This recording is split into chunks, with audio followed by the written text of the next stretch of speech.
আসসালামু আলাইকুম রহমতুল্লাহি ওবরকাতুহু।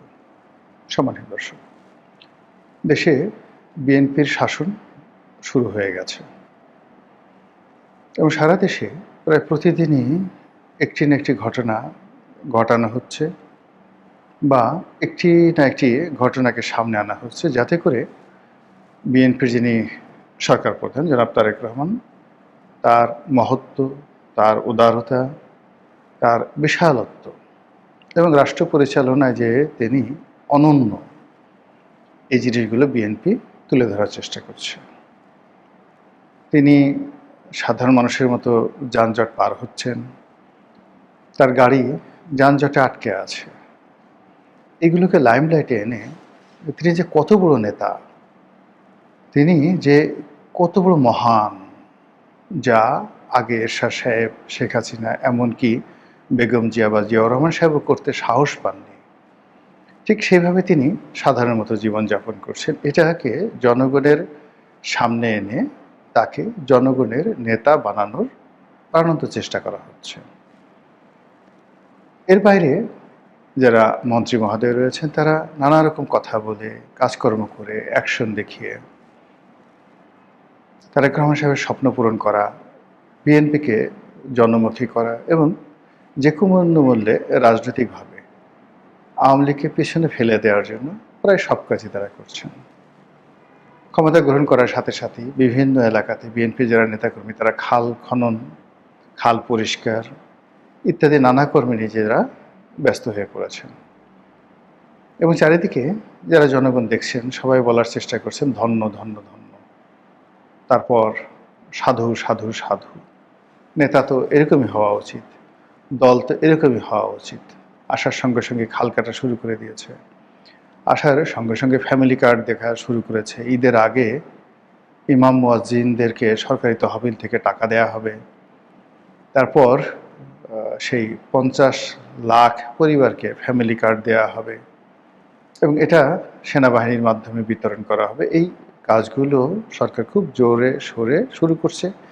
এটার শেষ পর্যন্ত ফলাফল কী হবে সেটা পরে বলবো, কিন্তু তার আগে বলা উচিত যে এগুলো খুব জনপ্রিয়। আরও স্পষ্ট করে যদি বলি, তাহলে এগুলো খুবই সস্তা জনপ্রিয় কাজ, যে কাজ দিয়ে মানুষদেরকে খুব অল্প সময়ের জন্য মুগ্ধ করে রাখা যায়। কিন্তু 7 দিন পর, 10 দিন পর যখন মানুষের পেটে টান লাগবে, বা ইতিমধ্যে যাদের পেটে টান শুরু হয়েছে, পবিত্র মাহে রমজান চলছে, মানুষ ছুটছে, রাস্তাঘাট রীতিমতো মানে চলাফেরা করা যাচ্ছে না, এত মানুষ। এরা সবাই গত 17 মাস ধরে বসেছিল যে একটি গণতান্ত্রিক পরিবর্তন হলে, নতুন সরকার আসলে তারা কাজ করবে, সেই কাজের জন্য তারা বের হয়েছে। বের হওয়ার পর ব্যাংকে যাচ্ছে, টাকা নেই, গার্মেন্টসে যাচ্ছে, শ্রমিকদের মাস শেষে বেতন ভাতা কিভাবে দেবে, গার্মেন্টস মালিকদের মাথা খারাপ। আমার একজন পরিচিত গার্মেন্টস মালিক, গত 8-10 বছরে বেশ সফল ব্যবসায়ী। তো ভদ্রলোকে সেদিন একসাথে নামাজ পড়লাম, দেখলাম যে খুব ক্লান্ত বিধ্বস্ত অবস্থায় আসছে, ইফতার গাড়িতে বসে পড়েছে। সে বলল যে এরকম একটা ব্যাংক, নাম বললাম না, বললো যে একটা ব্যাংকে তার বেশ কিছু টাকা ছিল, এখন সেই ব্যাংকের অবস্থা ভালো না, ফলে প্রায় 4-5 কোটি টাকার মতো সেখানে তার আটকা পড়ে আছে। এখন ঈদের সামনে তিনি বেতন কিভাবে দিবেন, ভাতা কিভাবে দিবেন, এই টেনশনে তিনি মরে যাচ্ছেন। এর কারণ হলো ওই ব্যাংকে তার তো মানে এলসি করা ছিল, এক্সপোর্ট করেছে, এক্সপোর্টের টাকা ডলার হিসেবে তার ব্যাংকে জমা হয়েছে, আর সেই ডলার বাংলাদেশ ব্যাংক রেখে দিয়ে বাংলাদেশ ব্যাংক সেই ব্যাংককে ঠিকই টাকা দিয়ে দিয়েছে, কিন্তু সেই ব্যাংক এখন গ্রাহকের চাহিদা মেটাতে পারছে না। এরকম আমি একটা ঘটনা দেখলাম যে এই রোজার মাস তার জন্য হারাম হয়ে গেছে। ঠিকমতো নামাজ পড়তে পারছেন না, মসজিদে যেতে পারছেন না, এমনকি সেহেরি ইফতারও করতে পারছেন না। তো যার জন্য রাজনীতির ময়দানে যতই ম্যাজিক দেখানো হোক না কেন, কিন্তু যারা ভুক্তভোগী, যারা সাধারণ আমজনতা, তারা তো চাল, ডাল, আটা, ময়দা এগুলোর কথা চিন্তা করছে। যারা চাকরিজীবী, মাস শেষে বেতনের কথা চিন্তা করছে। আর যারা অর্থনীতিবিদ তারা চিন্তা করছে যে প্রতিদিন টাকার মান কত করে কমল। শেখ হাসিনা যে টাকা রেখে গেছেন, 100 টাকা রেখে গেছেন, ইউনূস যখন চলে গেছেন তখন সেই 100 টাকার মূল্য হয়ে গেছে 54 টাকা, 46 টাকা নেই। টাকার অবদমন হয়েছে। এখন তারেক রহমান সাহেবকে যদি আবার টাকা ছাপিয়ে তার সরকার চালাতে হয়, টাকা ছাপিয়ে খাল কাটতে হয়, টাকা ছাপিয়ে ফ্যামিলি কার্ড দিতে হয়, তাহলে এই যে এখন শেখ হাসিনার জমানার 100 টাকা, যেটার মূল্য এখন 54 টাকা আছে সরকারি হিসাবে, সেটার মূল্য হয়তো হয়ে যাবে আরও অর্ধেক, অর্থাৎ 54-র অর্ধেক, 27 টাকা। যে মুদ্রাস্ফীতির কারণে একটা সময় জার্মানিতে প্রথম মহাযুদ্ধ হয়েছিল, এই মুদ্রাস্ফীতির কারণে দ্বিতীয় মহাযুদ্ধ হয়েছিল, এই মুদ্রাস্ফীতির কারণে আমেরিকাতে গ্রেট ডিপ্রেশন হয়েছিল 1927 থেকে 1933 সাল অবধি, 5 বছর। ইরানে কিংবা অনেক দেশে যখন এরকম মুদ্রাস্ফীতি হয়, ইউরোপের অনেক দেশে না তো হয়েছেই, আফ্রিকার কয়েকটি দেশে আছে যেখানে 1 কেজি আলু দাঁড়িপাল্লার একদিকে রেখে অন্যদিকে 1 কেজি টাকা গুনে দিতে হয়। এরকম ঘটনা ঘটেছে, টাকার এতটা অবমূল্যায়ন। তো বাংলাদেশ সেদিকে যাবে কি যাবে না সেটা নিয়ে আলোচনা করব না। যে আলোচনা করব যে রাজনীতিতে যা কিছু করা হচ্ছে এগুলো মূলত লিপস্টিক ডেভেলপমেন্ট। লিপস্টিক লাগিয়ে যেভাবে ঠোঁটকে লাল বানিয়ে দেওয়া হয়, কসমেটিক সার্জারি করে যেভাবে মানুষকে সুন্দর বানানো হয়, ঠিক এইভাবে একটা দেশ 15 দিন চালাতে পারবেন, 1 মাস চালাতে পারবেন, কিন্তু এরপরে আর চালাতে পারবেন না যদি রাজনীতির শূন্যতা থাকে এবং যদি অর্থনীতি ভালো না থাকে। আমাদের দেশে রাজনীতির শূন্যতা আছে, অর্থনীতির মহা সর্বনাশ ঘটে গেছে। এটা নিয়ে বিশদ আলোচনা। এর ফলে কি হচ্ছে, যত কিছুই হোক না কেন, কোনো অবস্থাতেই নায়ককে নায়ক বানানো যাচ্ছে না, ভিলেনকেও ভিলেন বানানো যাচ্ছে না।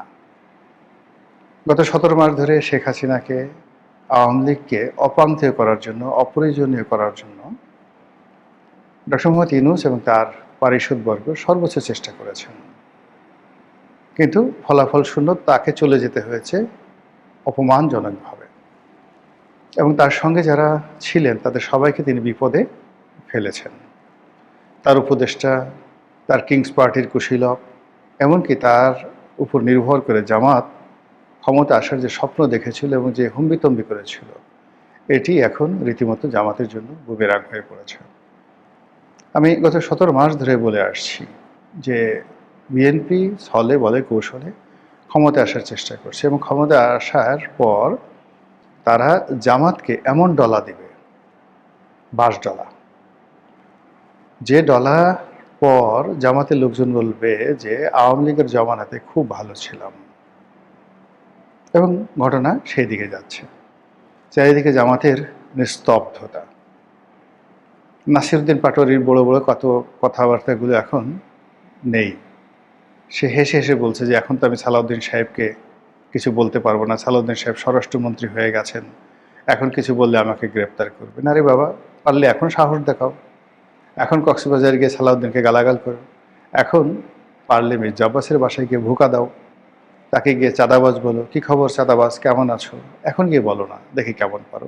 এবং এখন বলতে পারলে সত্যিকার অর্থে সাহস বোঝা যাবে। এখন সাদিক কায়েম ডাকসুর যে সহসভাপতি, ভিপি, শিবির নেতা, এখন যদি আপনার সাহস থাকে বা তোমার সাহস থাকে, ছোট ভাই এজন্য তুমি করে বললাম, এখন থেকে বলো যে তারেক রহমানকে একটা লাথি দিতে চাও তো, যে একটা লাথি দিয়ে শেখ হাসিনাকে তাড়িয়ে দিয়েছি, তারেক রহমান সাহেব যদি এই কাজ করে তাকেও লাথি দিয়ে বাংলাদেশের থেকে তাড়িয়ে দেবো, একটু বলো তো বাবা, দেখি কেমন পারো। তারে বলার দরকার নাই, ধানমন্ডির যে এমপি কিংবা ঢাকা বিশ্ববিদ্যালয়ের যে এলাকার এমপি মির্জা আব্বাস বা রবিউল আছেন, এদের দুজনকে একটু গালি দেন তো দেখি কত বড় সাহস আছে, বুকের পাটা আছে। তো এই জিনিসগুলো হয় কি, আমাদের দেশে পরিবেশ পরিস্থিতি অনুযায়ী সবাই বড় বড় কথা বলে, আর যখনই শক্ত কোনো কিছু আসে সঙ্গে সঙ্গে আব্বা আব্বা বলে। তো রাজনীতিতে এই যে যা কিছু চলছে, আবার এখন যারা বিএনপির লোকজন গত এই ইনুস জামানাতে যারা মিউ মিউ করতেন, তারপর শেখ হাসিনার জামানাতে যারা চিউ চিউ করতেন, এখন তারা হালুম, ওরে বাবা রে বাবা, রয়্যাল বেঙ্গল টাইগার হয়ে গেছেন। তো যা হোক, যা কিছু হোক না কেন, প্রকৃতির একটা অমোঘ নিয়ম রয়েছে। প্রকৃতি শূন্যতা পছন্দ করে না। বাংলাদেশের রাজনীতিতে যে শূন্যতা চলছে, এই শূন্যতা আওয়ামী লীগ জমানাতে আওয়ামী লীগ সৃষ্টি করেছিল বিএনপি এবং জামাতকে দূরে রেখে। কিন্তু বিএনপি এবং জামাতকে দমন পীড়নের উপর রেখেছিল, নিষিদ্ধ করা হয়নি। কিন্তু এখন যেটি হয়েছে, জামাত যেহেতু সরকারি দলে গেছে এবং গত 17 মাসে তাদের কর্মকাণ্ড নিয়ে তারা চিন্তিত, এই জন্য জামাত একেবারে চুপ হয়ে গেছে। আর অন্যদিকে আওয়ামী লীগ না থাকার কারণে পুরো মাঠ নীরব নিস্তব্ধ, এবং এটি বিএনপির জন্য, বিএনপির ভারসাম্যের জন্য রীতিমতো সংকট হয়ে দেখা দিয়েছে। আর এটাকে আওয়ামী লীগ নিরাপদ দূরত্ব থেকে চমৎকারভাবে কাজে লাগানোর জন্য চেষ্টা করছে। তারা দেশের ভিতরে এবং দেশের বাইরে নতুন করে সংগঠিত হচ্ছে এবং তানহাই অবস্থায় নিজেদের ভুলভ্রান্তি তারা অনুধাবন করার চেষ্টা করছে। গত এক সপ্তাহ ধরে আওয়ামী লীগের বিভিন্ন পর্যায়ের যারা লোকজন, বড় বড় নেতা, অনেকের সঙ্গে আমার কথা হয়েছে। যেহেতু আওয়ামী লীগ করতাম, 2009 সনে যারা আমার সঙ্গী সাথী ছিলেন সংসদে, পার্লামেন্টের আশেপাশে, তারাই পরবর্তীতে আওয়ামী লীগের নীতি নির্ধারণী পর্যায়ে চলে গিয়েছিলেন। এখন তারা সবাই পলাতক। তো ব্যক্তিগত সম্পর্কের কারণে অনেকের সঙ্গে কথা হয়, খোঁজখবর রাখা হয়। তো দেখলাম যে সবাই অনুতপ্ত, তাদের ভুলগুলো তারা বুঝতে পেরেছে, আবার নতুন করে তারা গুছিয়ে উঠতে চাচ্ছে। অনেকে তো একথাও বললেন যে আমরা তারেক রহমান সাহেবকে নিয়ে যে টিটকারি করেছি, তাকে নিয়ে যে বাড়াবাড়ি করেছি, তার ফলে আমাদের এই ঘাড়ের উপর, চোখের উপরে, মুখের উপরে তারেক রহমান সাহেবের যে উন্নতি, আল্লাহ আমাদেরকে এর মাধ্যমে একটা শিক্ষা দিয়েছেন। এইরকম উপলব্ধির পর্যায়ে আওয়ামী লীগের লোকজন চলে গিয়েছে। তো যেটা বলছিলাম যে আওয়ামী লীগ নানাভাবে সংগঠিত হচ্ছে এবং এই বর্তমানে এই সময়টিকে তারা ধরে নিচ্ছে যে তারেক রহমান সাহেবকে অন্তত পক্ষে 2 বছর সময় তারা একটা হানিমুন পিরিয়ড দেবে। আওয়ামী লীগের পক্ষ থেকে সরকার 100% নিরাপদ থাকবে এবং এটা আওয়ামী লীগের পক্ষ থেকে সরকারের যে পর্যায়ে যোগাযোগ রাখা হয় বা হচ্ছে, তাদেরকে এই কথা জানিয়ে দেওয়া হচ্ছে। আওয়ামী লীগ এই সময়টাতে নিজেদের সাংগঠনিক ক্ষমতাকে পাকাপোক্ত করবে, মামলা মোকদ্দমাকে সহনীয় করার চেষ্টা করবে এবং যারা মোটামুটি যাদের আত্মবিশ্বাস প্রবল এবং অন্যায় করেনি কিন্তু মিথ্যা মামলা হয়েছে, এই নেতাগুলো বিদেশ থেকে এসে বাংলাদেশে আত্মসমর্পণ করবে। এইভাবে তারা তাদের যে রাজনীতি, সেই রাজনীতি ঠিক যে টিকা আওয়ামী লীগের অতীত ইতিহাস, যে বিভিন্ন পরিবেশ পরিস্থিতি তারা যেভাবে কাজ করেছেন, যেভাবে তারা রুখে দাঁড়িয়েছেন, যেভাবে প্রতিকূল পরিবেশে নিজেদেরকে গড়ে তুলেছেন, ঠিক সেই জিনিসটি আবার নতুন করে তারা শুরু করতে চাচ্ছে। এবং এটা যদি সত্যিকার অর্থে তারা করতে পারে, আওয়ামী লীগ অতীতের যে কোনো সময়ের চেয়ে শক্তিশালী হবে, যে কোনো সময়ের চেয়ে ভালো করবে এবং আগামীতে যদি তারা ইতিবাচক থাকে এবং সরকার যদি তাদের ব্যাপারে ইতিবাচক থাকে, আশা করা যায় গণতন্ত্রের একটি সুন্দর বাতাস বাংলাদেশে প্রবাহিত হবে। মহান আল্লাহ আমাদের সবাইকে হেদায়েত দান করুন এবং হেফাজত করুন। আসসালামু আলাইকুম ওয়া রাহমাতুল্লাহি ওয়া বারাকাতুহু।